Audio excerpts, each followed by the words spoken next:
Hello, আসসালামু আলাইকুম। আসলে কালকে এতগুলি মাছ নিয়ে আসছে আমার চাচা শ্বশুর। প্রায় ৩,০০০ টাকার মতো মাছ আনতে। তো আমরা সবাইকে দিয়েছি। আসলে আমাদের বাসায় বিয়ের অনুষ্ঠান আছে, তো অনেক মাছ নিয়ে আসছিল।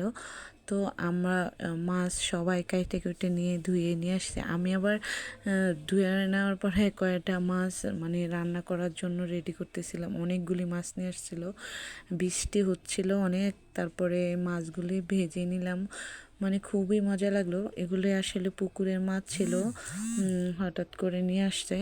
তো অনেক মজা লাগলো ভাজার পরে। আমার বাচ্চারা অনেক পছন্দ করছিল। তো আমি আসলে এগুলি ভাজলাম একটু। গরম ভাত বা ইয়ে দিয়ে খেতে বেশি মজা লাগে মচমচা করলে। তো আমি ওইভাবেই বাচ্চাদের জন্য মানে ভাজছিলাম। তো আরও আপনাদের জন্য কিছু চমক নিয়ে আসবো আমি। তো ভালো লাগে।